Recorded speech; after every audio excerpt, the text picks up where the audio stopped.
Hello. Nilagyan na natin ng stand. Pero hindi makita itong ating trabaho dito mga tiyay nga. Yan. Yan na lang. Yan na lang tayo mga tiyay. Ako yung nakabihis na rin. Dahil iinitan ako sa suot natin yung damit. At ito. Una. Meron tayong 12 pieces na eggs. Hindi ito half ng 3. 12 pieces lang talaga mga tiyay. At saka ito pa rin payong natin dala-dala, no? Mayroon tayong biscuits na ganito. Ito.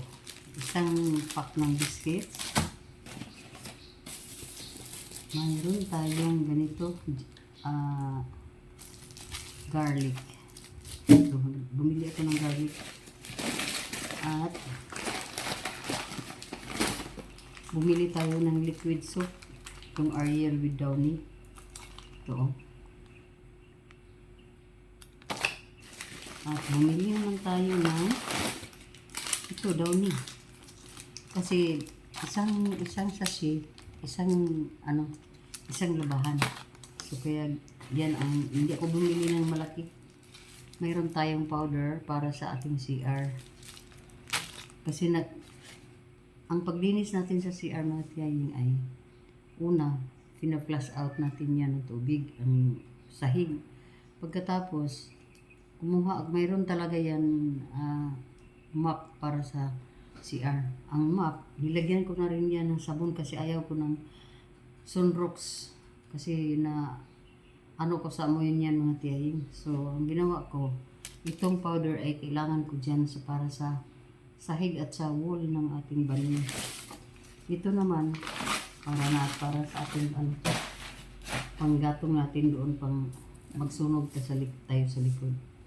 Ito, dalawa lang mga tiyay. Kasi parang nauumay na ang mga bata dito mga tiyay. Bumili ako niyan kasi ready to eat na ba? Pag nagmamadali, pwede na ito. Meron din tayong kamatis. Ganito ang kamatis mga tiyay, 1856. Ito lang ang binili ko mga tiyay kasi ayaw ko ng sobrang hinog na. And then, mayroon tayong total 1 kilo and 154 grams. 256 na chicken. Dito natin ilagay. At meron din tayong biniling pork chop. Ito lang mga tiyay. Dito lang talaga ka. Minsan, times 2 nito. Pero ngayon, 6 na piraso lang yung binili ko mga tiyay. Itapon natin ito kasi basa. And then, mayroon tayong biniling Nivea na pang ano ba tawag ito? Extra dry. Ito kasi si Ziki gumagamit ng ganito, yung anti-dry na formin mga tiyayin, para yan sa kanya. At lastly, ito ang may malaki-laki ang meron pa pala. Bumili tayo ng tuyo kasi wala na tayong tuyo dito. So, ilagay ko muna itong ating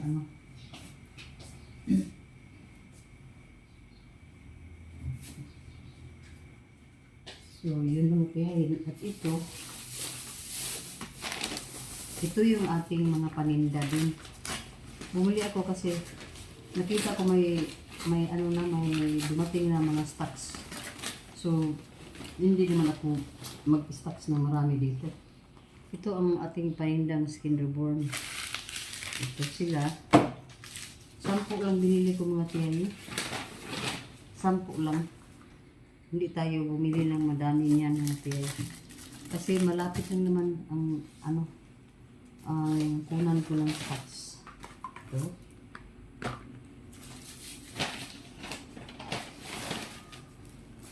Ayan.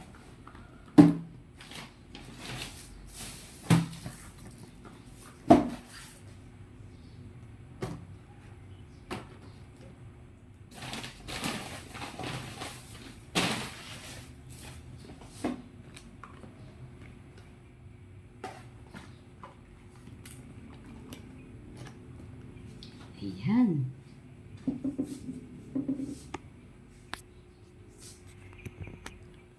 Iyan lahat mga tiyahin. Yun lahat ang binili natin ngayon. 10 skin reborn na paninda. At yan ang mga ano natin. So, yun lang.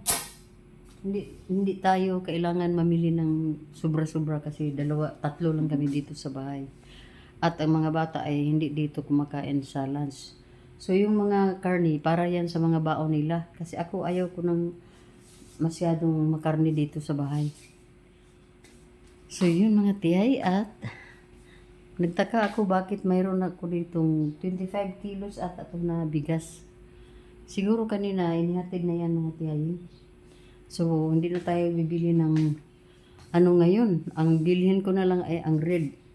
Kailangan ko talaga bumili ng red kasi ayaw ko ng pure white na rice mga tiyay. So, ano tayo? Relax ng konti. Pagkatapos ngayon, hugasan natin yung mga karne at ipasok natin sa ref.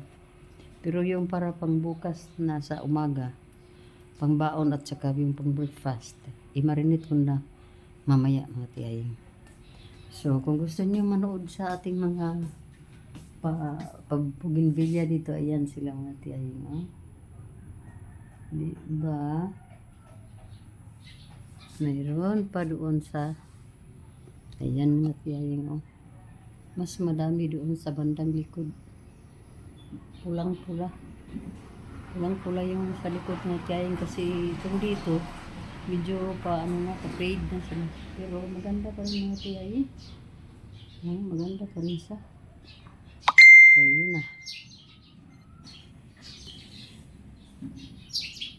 So, yun mga tiyay. Iligpit na natin itong ating mga pinamili kanina. Bayan na sa ano? Bakit mayroong ano na nasa so yun mga tiyay, relax lang tayo ng kunti. So ngayon umpisa na natin ang pagligpit. Ganyan. Diyan muna kayo mga tiyayin ko at ako'y magliligpit ng ating skin reborn. Dito lang natin ilagay ang mga skin reborn.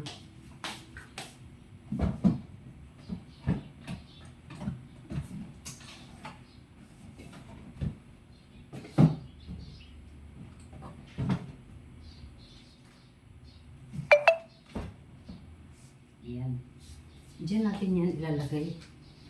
Para pag may bumili, ano ko lang, bilis ko lang, madali ko lang bumili dito.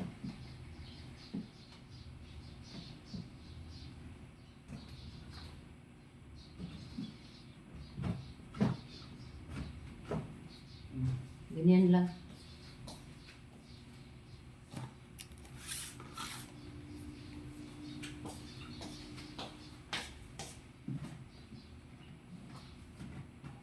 Yan na. Yan mga tiyay niya. Tapos mga tiyay, dito ilagay. And then, itong biscuits natin ay dito lang talaga to. Sa pantry. Dito.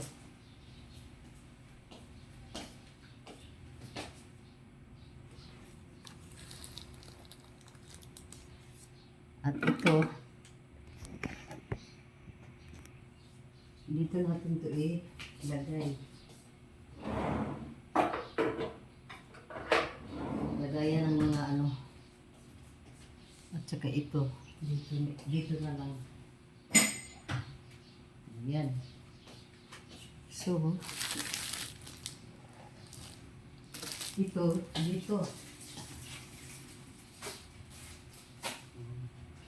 Hindi ko lang muna ilagay doon sa ref ang kamatis kasi ito lang ang bulog.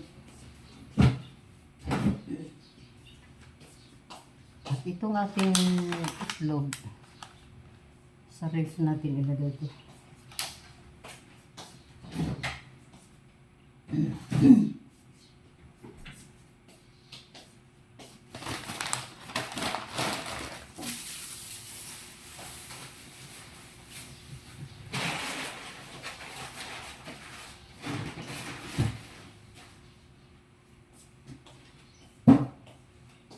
So ngayon mga tiyaying, ito na namang ano natin, karne. Hugasan muna.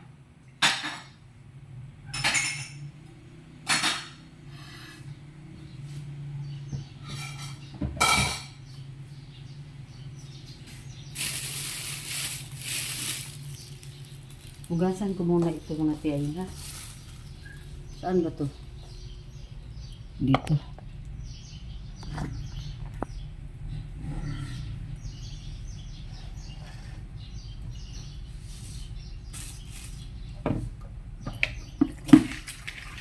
Hanapan talaga ng paraan.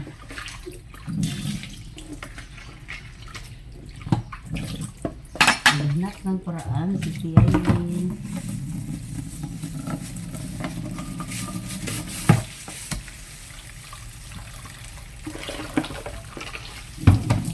Itong mga silupin mga tiyaying, itong mga ganito na sinidla ng mga mga karne.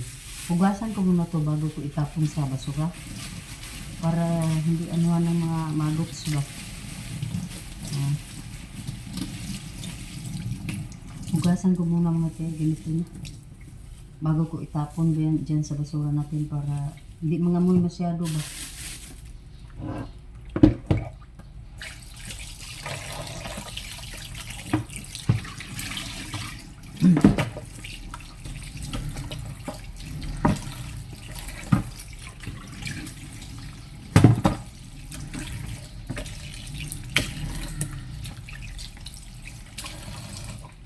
So, kuha muna ako ng plastic ng salupin.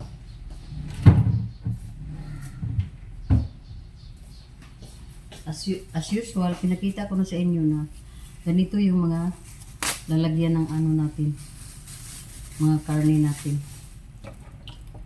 Kasi naka na yung mga karne natin mga tiyay. Isang bunutan na lang doon sa rip. Isang lutuan. Ganyan na ang ginawa ko mga tiyaying.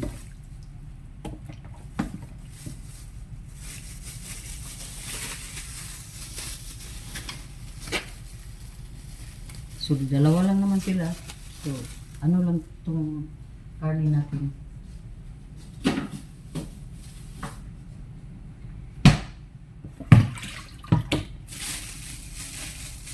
Ito naman ang chicken. So dito sa chicken, mag-marinate na ako dito para bukas. Kasi bukas ay, ano ba bukas? Friday. Friday na pala bukas.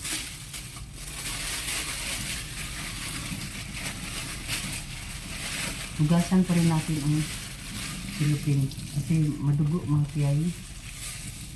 So, ayaw natin maamoy masyado ang ating basura. Kasi hindi yan pwede araw-araw natin itatapon.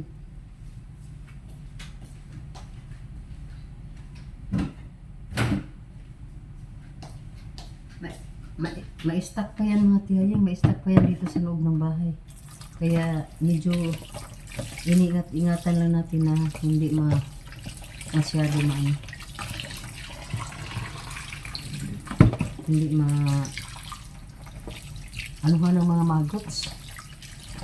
Kasi yung mga maggots sila ang sila ang dahilan sa mga samang amoy. So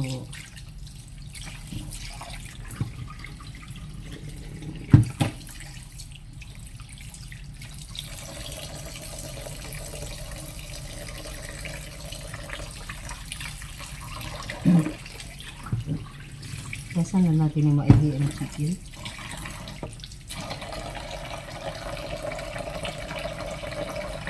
Tapos, hati-hatiin na ito mga tiyaying.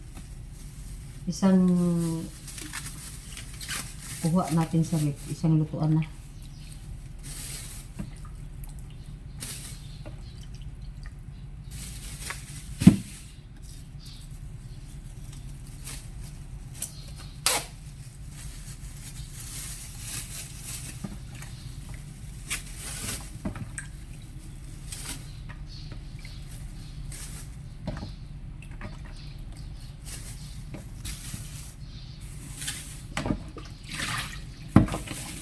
tig-apat bawat ano.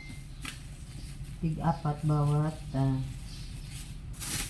balot. Tig-apat na chicken bawat balot. Kasi malalaki ang mga ano, mga slice ng chicken na itong mga tamang-tama talaga ito sa isang lutuan ang apat. So ngayon,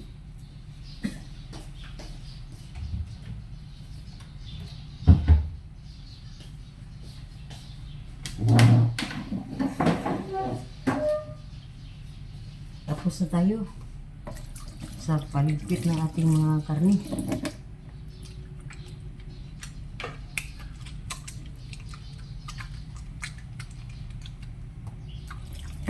Mga ano lang yun, mga 2 kilo. Sobra ng 2 kilo lang yung karne natin mga kinain. Ganyan lang talaga ito. Ano, kadami ang binibili ko.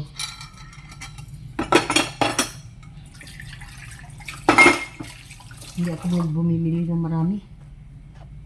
Kasi medyo ano ako sa... Inom na naman tayo ng tubig eh.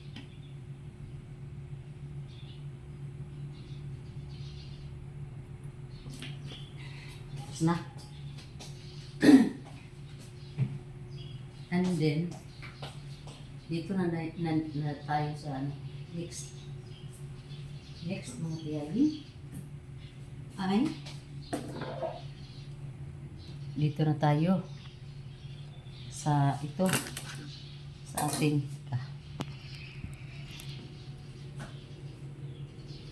basa yung ano ko eh. Dito na tayo sa kasi hiwalay ko ito sila sa kanyang mga kasamahan. Yan mga siya. Para mabilis lang ang trabaho talaga. Yun lang ang ano ko. Na pag maglaba ako, isang dukot na lang sa dito sa basket.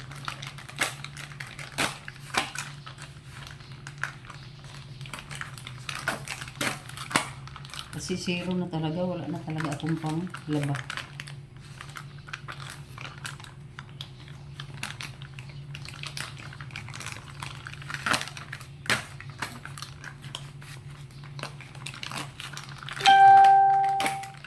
Yan.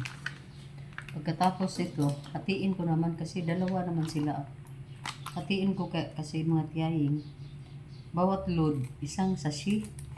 Kung hindi madami, kung madami sila, 2 ang ilagay ko.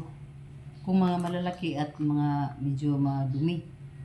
Pero kung mga hindi lang naman, yung mga lalo na damit ko, isa pwede na. Kaya, i-prepare ko na lang tong mga ganito sa hiwa-hiwalay na sashi. Para mas mabilis ang mga galawan natin dito sa bahay. Kaya ganyan ba kayo mga tiyay? Ako ganito talaga ako mga tiyay. Bawat mga ano ko, inaano ko talaga to. Ginawa ng mga paraan ba para hindi masyado bagal ang bawat ano ko, bawat trabaho ko dito sa bahay. So yun, tapos na ang ating ang liquid soap. Ito na ang nakalagay na diyan. So ito na naman ang ating downy. Kunti lang pala tong downy dito kasi ako. Kunti lang sa talaga. Hindi ko na malayan ko kanina na ano pala, mas madami pala itong sabon kaysa downy. So ang downy, yan lang.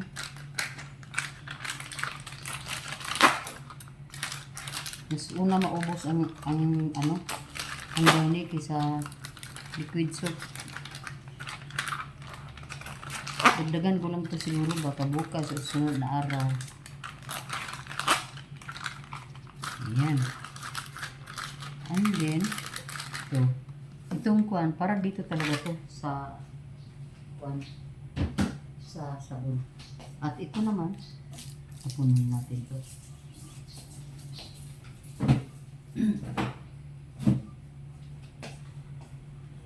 At ito mga tiyayin, dito na natin ito ilagay. Dito kasi mayroon tayo dito mga ano ng sabon. Hindi pa ko nakaligpit dyan, hayaan lang muna yan dyan. At ito, kay Jigibo ito, ilagay ko muna dito para siya nang mag-ano niyan mamaya. So yun mga tiyay, ang inyong tiyay ay, ang inyong tiyay ay kahit na nag-iisa lang dito sa bahay, pero smile pa rin ang smile. Smile pa rin tayo. Yun naman talaga ang ating ating anting-anting, ang pag-smile. Diba? Wala tayong benepisyo sa mga kung makasimangot tayo, kung nabigatan na tayo sa buhay, kung nabobored na tayo sa buhay. Walang benepisyo yan sa ating mga buhay-buhay, mga tiyaying. Kaya pag-usapan muna natin yung mga ganyan. Kasi gusto ko umupo muna para sa pahinga. So yun. Diyan lang kayo muna mga tiyaying. Noong unang panahon mga tiyay, ako ang taong hindi marunong mag-smile talaga. Yung kabataan ko pa. Sabi nila mga tiyaying, ano daw nangyari sa akin? Bakit daw hindi nila talaga ako makita na nakangiti ba? Kasi yun ang personality ko noon. Nung nagka-friend ako ng isang Christian, sabi niya sa akin na kailangan ko daw lalong-lalo na yun, nagkasakit na si hubby ko. Sabi niya sa akin mga tiyay, kailangan ko daw mag-smile. Yun lang daw ang ang dapat kong gawin mga tiyayin kasi nakaka-vibes daw ang pag-i-smile. At ako naman ay pinag-aralan kong maigi at tinanggap ko yung mga payo niya sa akin na gaganda kayo. Yun ang sabi niya sa akin. Gaganda kayo at lulusog kayo kung ganyan ang gawin mo sa buhay. Dahil iba yung dulot ng yung happiness. Kasi yung happiness from outside to inside. Kung naka-smile kayo, parang naka-smile na rin ang ating mga puso, di ba? Yung gawin na lang lifestyle daw, sabi niya. Gawin mong lifestyle ang pag-smile. Dahil nakakabuti yan sa iyo. Lalong-lalo na daw ako na puno ng trials sa buhay. So, pinag-isipan ko talaga. Sa gabi, matagal ako nakatulog nung time na yun, mga tiyayin. Kasi, parang, ko talaga ba? Dinibdib ko or iniisip ko talaga yung sinabi niya na parang magkaroon tayo ng healing sa ating mga sarili kasi kung bitter palagi daw, yun, kukulubot tayo at parang wala na tayong lunas sa bawat mga problema at parang hindi na tayo makasurvive sa mga testing. Basta ganun daw, sabi niya sa akin. Kaya inaralan ko talaga yung mag-smile mga tiyayin kasi from 20s na, edad kong 20s up to 50s, naging naging lifestyle ko na yung parang nakasimangot lang ako. Nung first time kong nagsiselfon at nag-i-FB, talaga lahat doon makikita yung mga picture kong na-post. Wala talaga madalang lang talaga akong nagka-post ng picture na nakasmile. So, nung kinausap ako ng aking kaibigan at sinabi sa akin na kailangan ko daw mag-smile. So, pinag-aralan ko na yun mga tiyayin. At nagawa ko naman. sundin yung sabi niya sa akin.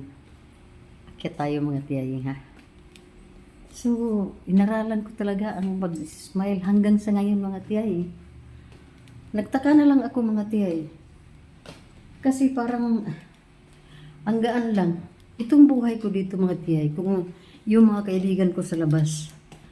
Kung ano nila yung life ko dito.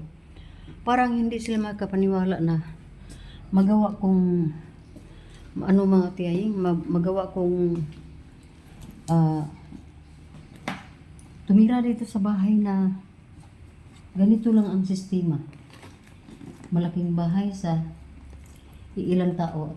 Araw-araw ako'y tika mo, kuha muna ako ng susi. Susi. Ano mga tiyay? Sabi nila sa akin, hindi nila kaya ang kinaya ko ngayon. Kasi yung bahay namin, medyo malaki itong bahay mga tiyay. At ano ba? Tika. Malaki at